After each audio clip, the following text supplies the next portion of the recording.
People like you, with no job and a limited education, are not welcome in this household. With those words, my mother-in-law poured scalding water on me. It's hot, please stop. I involuntarily screamed, shocked by her bizarre behavior. Pouring boiling water on anyone is inexcusable. Fortunately, I suffered no burns, but it could have been a disaster. I couldn't believe my mother-in-law would resort to such extremes. Moreover, it wasn't me but my husband who was unemployed. A growing anger towards my mother-in-law's attitude surged within me.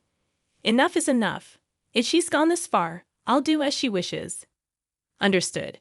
If you insist, I have no choice. I'll leave this house, I declared.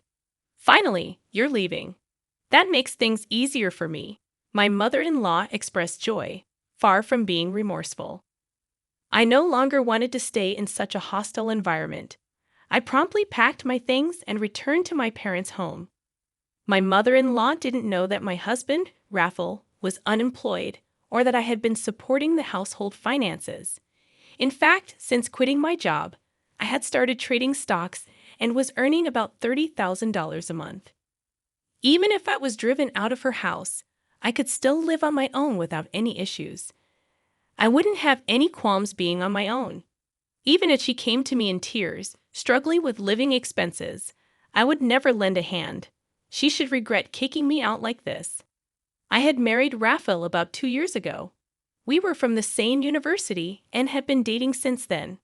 Both of us, graduates of the economics department, aspired to work in finance and managed to secure jobs at different brokerage companies after graduation. Despite our busy days, we maintained our relationship. 3 years later, Raphael proposed. Julia, I will definitely make you happy. Marry me. Believing that I could be happy with Raphael, I accepted. Yes, I'm looking forward to it. We decided to get married, thinking we could build a happy family together. However, Raphael then dropped an unexpected bomb. Hey, Julia, would you quit your job and live with me at my parents' house? What? I don't mind quitting my job, but we're newlyweds. I'd like to live with just the two of us. I'm just worried about leaving my mother alone. I'll make sure it won't be a burden to you.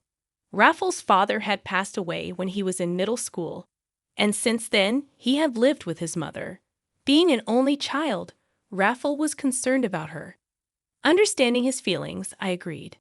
Okay, I'll live with you. 2 weeks later, we moved into Raphael's family home. My mother-in-law, now able to live with Raphael, initially greeted us with a pleased expression. However, as soon as she looked at me, her expression clouded. She stared at me coldly, making it painfully clear that I was not welcomed. It doesn't matter. You didn't have to come here. What did I mishear? I thought I heard my mother-in-law muttering something under her breath, but I couldn't make it out clearly. I smiled and brushed it off. At this point, I began to feel a bit anxious about living with her. However, the day passed without any particular issues. The next morning, I woke up to the sound of my mother-in-law yelling at me. Are you still sleeping? Hurry up and prepare breakfast. When I looked at the clock by my bed, it was still before dawn, around 4:00 a.m., and it was still dark outside. I was surprised that she would demand breakfast so early. Why so early? Don't just laze around because you're not working. My mother-in-law scolded me, still groggy from sleep. I thought it was way too early in the morning, but I couldn't argue back and started preparing breakfast. Even while preparing breakfast, my mother-in-law kept berating me. Hurry up! Why does it take you so long? You're so slow. After 30 minutes, breakfast was finally ready. I'm sorry for making you wait. You finally finished. Can't you make it faster? My mother-in-law complained again. I wanted to retort that it was physically impossible to do it any faster, but I just smiled and shrugged it off. What is this? This soup is too salty. What is it? I don't think it's that salty. What are you saying? There's something wrong with my taste? Are you trying to kill me quickly by feeding me such salty meals? I never thought or intended such a thing. What is she talking about, and why is she so harsh on me? Curious, I mustered the courage to ask my mother-in-law. Why are you so harsh on me? What are you talking about? I don't think I'm being harsh. Or are you trying to make me the bad guy? No, that's not what I mean.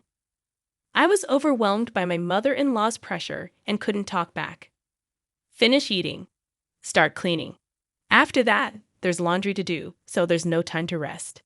Since then, every day, I was continually harassed by my mother-in-law, wearing me down both mentally and physically. While I was cleaning, she would say things like, "You missed the dust in the corner." When I was doing laundry, she'd complain, "There's still a stain." A month after starting to live with her, I felt like I was going to break. So I talked to Raphael about it. "It's about your mother. She's been saying mean things to me every day, and it's hard.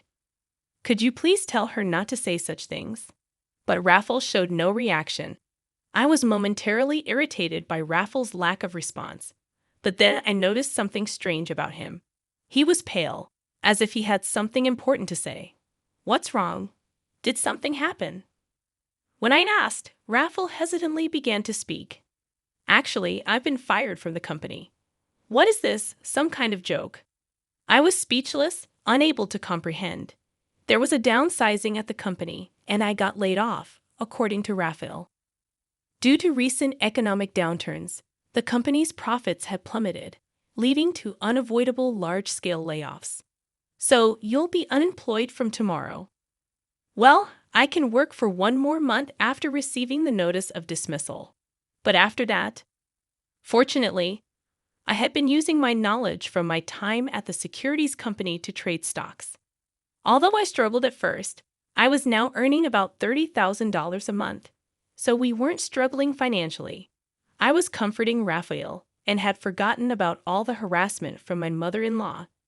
From the next day onwards, I endured my mother-in-law's harsh treatments as Raphael lost his job. Feeling the need to be strong and support him, I continued to endure the situation. A month passed, and Raphael was officially laid off and became unemployed. He started looking for a job initially, but gradually he began to spend most of his time at home, making excuses. "Shouldn't you start looking for a job more seriously?" I suggested. "Yeah, I'm looking, but it's hard to find a good company that will suit me," Raphael replied, seemingly having no intention of actively seeking new employment. Reluctantly, I continued to support our household. As time passed, the harassment from my mother-in-law intensified, and I grew increasingly exhausted. Initially, I thought I had to endure it because Raphael was unemployed, but I no longer felt that way. I spent my days feeling listless. One day, Raphael unusually went out in the morning. Perhaps he had finally started to seriously look for a job. After seeing him off, I started cleaning as usual. "Make sure it's clean. Do it properly." My mother-in-law sipped coffee on the living room sofa, hurling sarcasm at me. Fed up, I ignored her. Suddenly, she threw a tantrum and yelled at me. "How dare you ignore me? You're just a mere daughter-in-law. You don't even have a job." Ignoring her, I continued cleaning. She grew angrier and confronted me.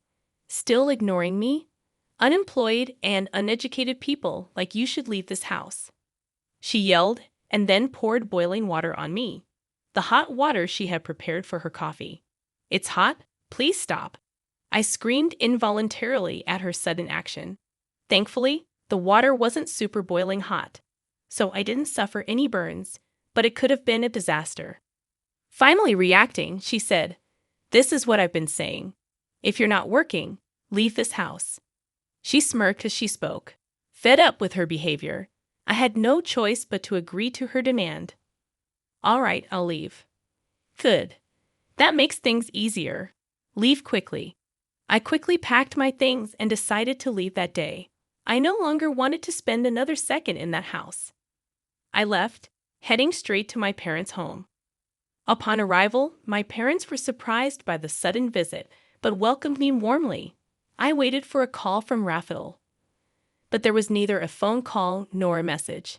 Feeling a bit lonely, I decided not to contact him until he reached out. A month passed since I returned to my parents' house, but there was still no contact from Raphael. My feelings for him faded, and I started considering divorce. One early morning, the doorbell at my parents' house rang. On the monitor, I saw, to my surprise, Raphael and my mother-in-law. What now, after all this time? I thought. Yes, what can I do for you? I've forgiven you. Now come back home quickly, she yelled through the intercom as usual. Forgiving me? What's she talking about? I appreciated her words, but I hadn't done anything that required forgiveness from her.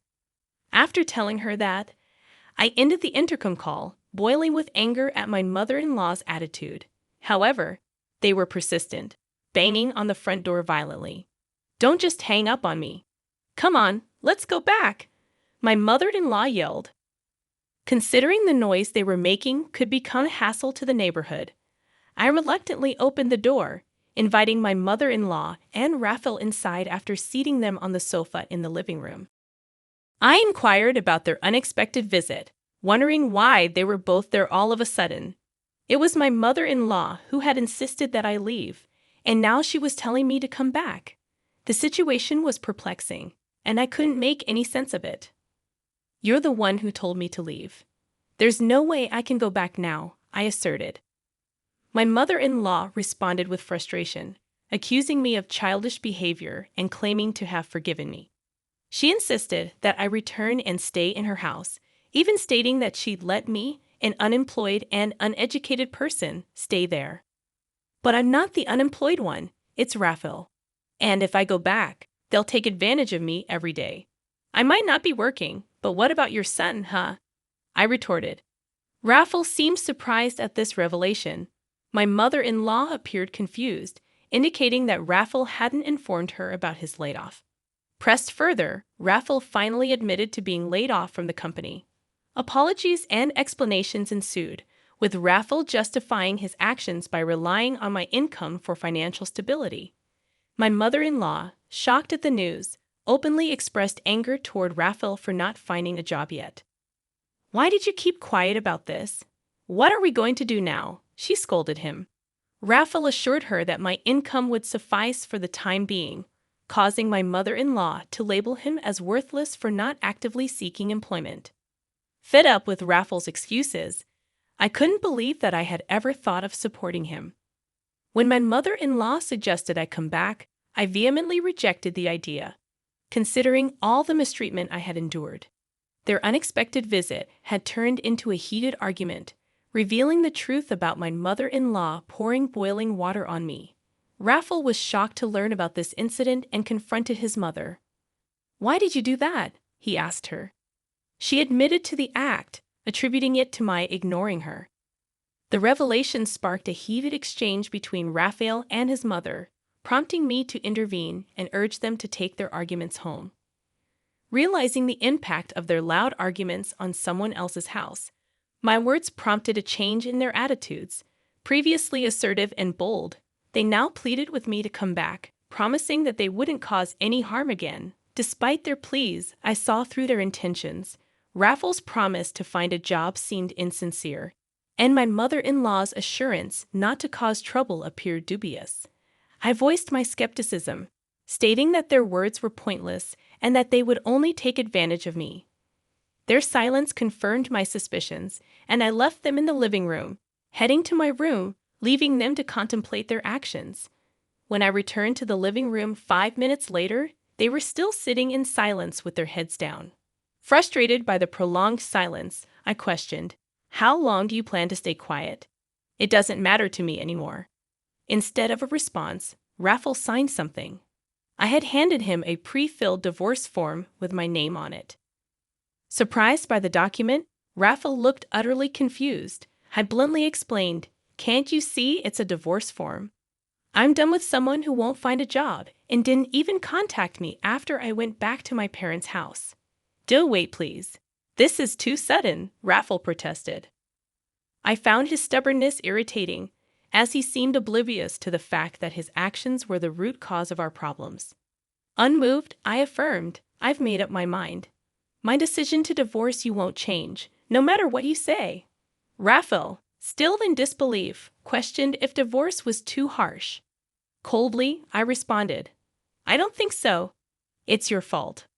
I directed the same coldness toward my mother-in-law, who was partly to blame. Resigned to the situation, Raphael signed the divorce form, warning me not to regret it. However, I felt a sense of relief and I asserted that the one who might regret it was Raphael. I'll submit the divorce form. I don't want any compensation. Just go home, I declared, finalizing my divorce from Raphael. Though it may have seemed harsh, it was necessary to escape the harassment from my mother-in-law and Raphael's unemployment. 2 weeks later, while relaxing at my parents' house, I received a call from my ex-mother-in-law. She informed me that the electricity and gas had been cut off and questioned if I had done something. I explained that I had stopped paying for Raphael and her living expenses. Hoping for my assistance, she asked if I could cover it just for the month. I found her request absurd, considering we were no longer a couple and didn't live together. I firmly declined, suggesting she ask Raphael for help, as he had promised to find a job. Unable to comprehend my refusal, she pleaded for help, playing the ex-wife card. However, I remained firm, ending the call and blocking her number. Finally, I severed ties with both my ex-mother-in-law, who constantly harassed me, and Raphael, who had proven to be unreliable.